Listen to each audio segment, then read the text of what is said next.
नमस्ते दोस्तों, आप देख रहे हैं देववाणी, जहां आपको मिलती है भक्ति और ज्ञान की पवित्र आवाज। जिंदगी में कभी ना कभी हम सब ने आसमान की तरफ देखकर एक सवाल जरूर पूछा होगा, क्या कोई सुन रहा है?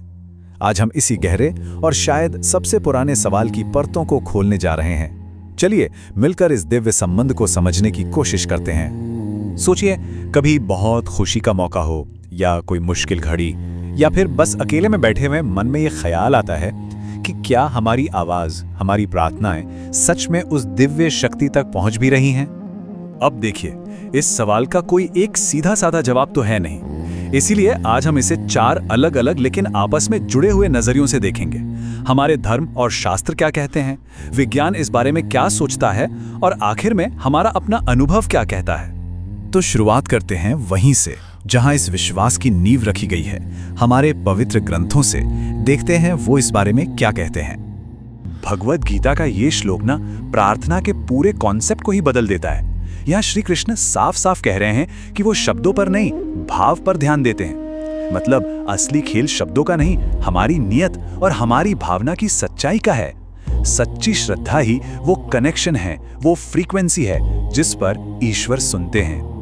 और इस बात का सबसे खूबसूरत उदाहरण हमें रामायण में मिलता है। याद है माता शबरी की कहानी? उनके पास ना तो कोई धन दौलत थी, ना कोई बड़ा मंदिर।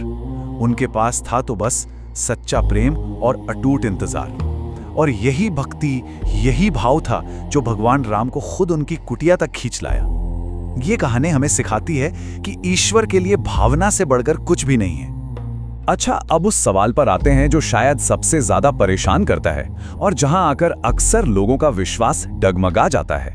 ये एक ऐसा विरोधाभास है जिसका सामना हम सब कभी ना कभी करते हैं। यही वो सवाल है ना कि अगर भगवान सब सुन रहे हैं तो फिर मेरी मुराद पूरी क्यों नहीं हो रही? ये शायद सबसे मुश्किल सवाल है और शक की सबसे बड़ी वजह भी यही है।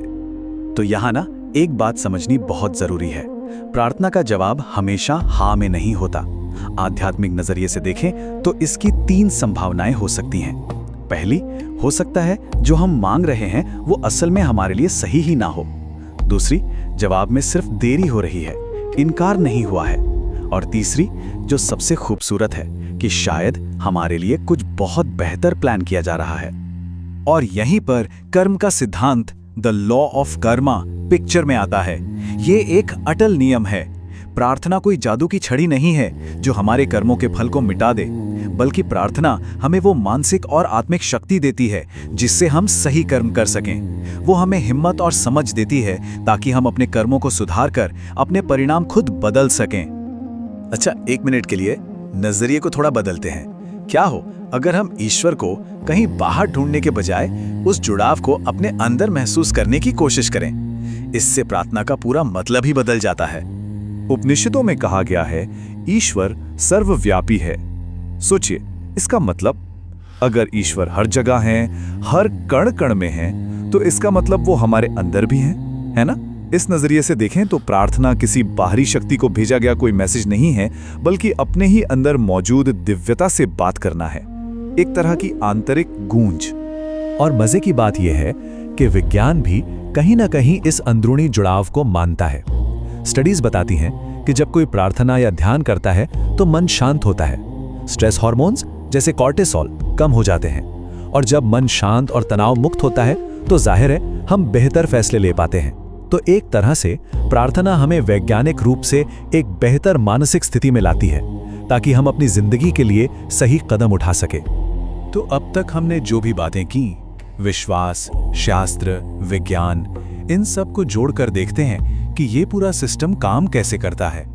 ये असल में विश्वास और कर्म का एक बहुत ही शक्तिशाली कॉम्बिनेशन है। तो सार क्या निकला? सार इस एक फॉर्मूले में है, विश्वास प्लस कर्म इज इक्वल टू चमत्कार। सिर्फ विश्वास करते रहना और कुछ ना करना अधूरा है, और बिना विश्वास के सिर्फ कर्म करना भी अधूरा है। लेकिन जब अटूट विश्वास के साथ सही दिशा में कर्म किए जाते हैं, तब वो नतीजे मिलते हैं जिन्हें हम और आप अक्सर चमत्कार कह देते हैं। तो फिर सवाल उठता है कि इस दिव्य जुड़ाव को मजबूत कैसे करें? उसके लिए कुछ बातें हैं। मन को साफ रखना, अच्छे कर्म करते रहना, अपना विश्वास अटूट बनाए रखना, और सबसे जरूरी धैर्य रखना क्योंकि विश्वास की असली परीक्षा अक्सर इंतजार के पलों में ही होती है। एक बात और समझनी होगी कि जवाब हमेशा हमारी उम्मीद के मुताबिक नहीं होता। कभी जवाब हाँ होता है, कभी नहीं, और कभी-कभी जवाब होता है थोड़ा रुको। और कई बार ईश्वर की खामोशी भी एक जवाब होती है, जो हमें धैर्य और आत्मचिंतन का पाठ पढ़ाती है। और जाने से पहले एक आखिरी सवाल, एक सोच हम सबके लिए। क्या हो अगर हम प्रार्थना का तरीका ही बदल दें? चीजें मांगने की जगह अगर हम सिर्फ ये मांगें कि हे प्रभु, मुझे वो करने की शक्ति दो जो सही है, मुझे सही रास्ता दिखाओ। शायद यही वो एक प्रार्थना है जिसका जवाब हमेशा मिलता है। तो दोस्तों, आज की वीडियो में बस इतना ही। अगर आपको ये वीडियो पसंद आया हो तो इस वीडियो को लाइक करें, शेयर करें और हमारे चैनल को सब्सक्राइब करना न भूलें। बेल आइकन को जरूर दबाएं ताकि ऐसी धार्मिक और